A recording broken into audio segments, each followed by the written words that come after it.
individual has demonstrated every day of his life devoting himself to diversity and inclusion every day of his life.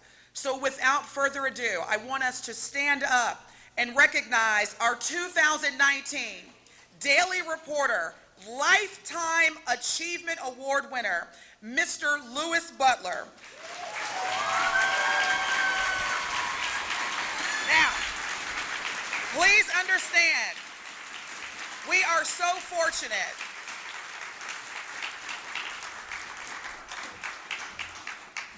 fortunate to be in this room with this man because he has been not only a longtime defense lawyer and judge, and he's also been the first black man to serve on the Wisconsin Supreme Court, but he's doing everything in his power to make sure that part of his lifetime is prepping others to succeed him that look like him as well. We are going to give you another standing ovation, and we're going to be able to hear remarks from Mr. Butler. Congratulations.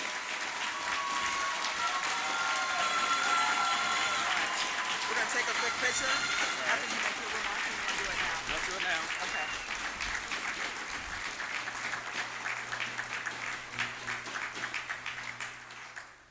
Please make sure you send that to me. I'll be putting that on social media tomorrow. Thank you all very much. Thank you, Denise. I'd like to thank the Daily Reporter and the Wisconsin Law Journal for this prestigious honor. And I've got a few people to thank, and then a couple of things I'd like to say briefly. First of all, you don't get here by yourself, and you have to appreciate the hard work and the sacrifice that comes along from your family, who stand there with you as you move forward in your career. So I'd like to say thank you to my lovely wife, Raina, who's sitting over there. My children, Jessica and Erica. My grandchildren, Tony and Emilion, Aliana and Sophia. And I've had a lot of people I've worked with over time as well. I've got two of my partners here, Olivia Kelly and Sean Govern.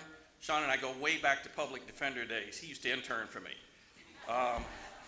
True story. We'll tell you that later. But I've got people that I've worked at from another law firm here. I've got Emery Harlan and Ozzie O'Neilis, who are here from GSH. You remember that firm. I've got a lot of friends in the room, a lot of friends. I did not know that Jose was managing partner in the Milwaukee office of Michael Best. We need to talk. I think about the people that I've worked with over my career. As you've heard, I've been a public defender. I've always believed in the importance of everyone having a quality representation. Every person who goes into court should have a quality lawyer standing next to them to help them out when they have their battles that obviously take place on a daily basis. I've done that at the trial and appellate division. I've been a judge at 3 different levels. And it's important to make sure that you make decisions on a daily basis that are fair, that take into account the circumstances that brought people to court in the first instance, because they're there for a reason. They need help, they need guidance, they need a decision, and they need somebody who's going to look at the case in an unbiased manner. And I've tried to do that. I've tried to help mentor folks along the way in a number of different capacities.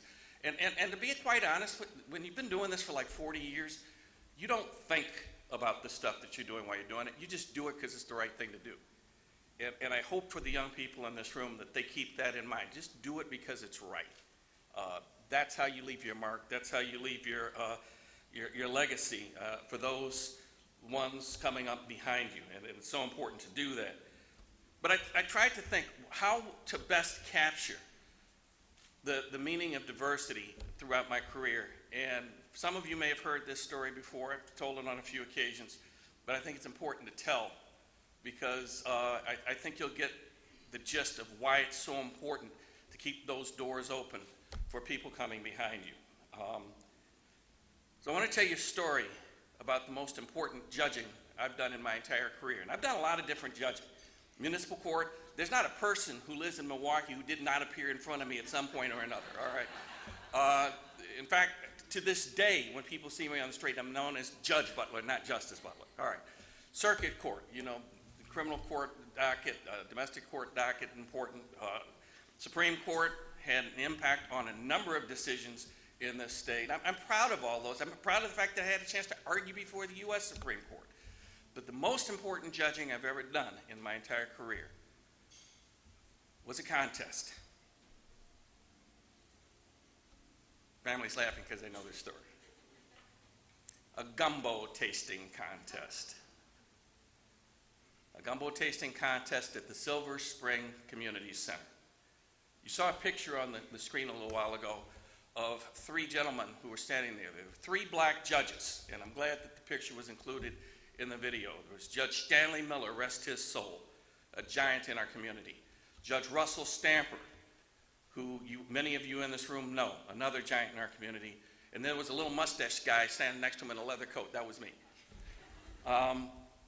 The 3 of us were asked to judge this contest. So we went out to the Silver Spring Community Center, and we sat up on a stage. Now, you have to understand, my family hailed through New Orleans, all right? And we make a mean pot of gumbo. We have an annual Christmas dinner at my mother's house every year where gumbo was made. I make a mean pot of gumbo. I know what good gumbo tastes like. And in all fairness, I have to say that the best gumbo I've ever had, my family doesn't make. It's a public defender, retired, named Val Taylor, and if you ever get a chance, get hers. It's great.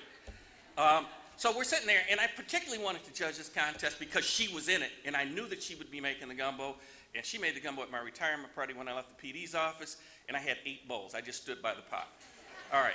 So we're sitting there, and I'm sitting on a stage very much like this with the other 2 judges. And we're sitting there, and we're enjoying ourselves. We're eating the bowls, and we kind of look down, and we notice there's a group of about 6 or 7 young black males sitting at the foot of the stage.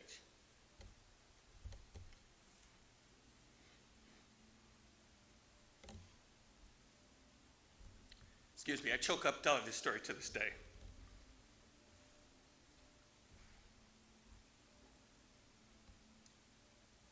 They're sitting there looking at us. It got very uncomfortable. And it was Judge Miller, I believe, who finally couldn't stand anymore. He looked down, he said, "Excuse me, is there anything we can help you with? Is there anything you would like?" And I think it was Judge Miller, because Judge Stamper would have said, "What do you want?" I will never forget the look on the young man's face when he looked up and said, "We've never seen a black judge before."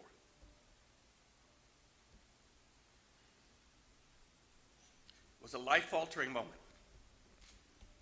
My life would never be the same again. It was no longer, I was a judge, it was no longer about making decisions in the courtroom.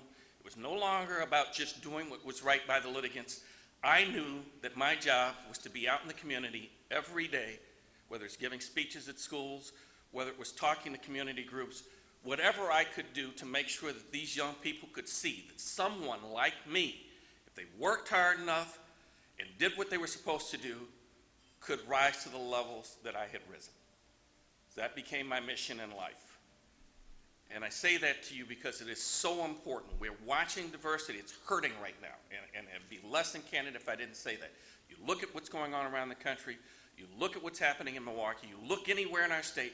It's hurting. We need to do what we can to make sure that the doors of opportunity are open for all of the people that are coming up. People like my grandsons and granddaughters sitting over there.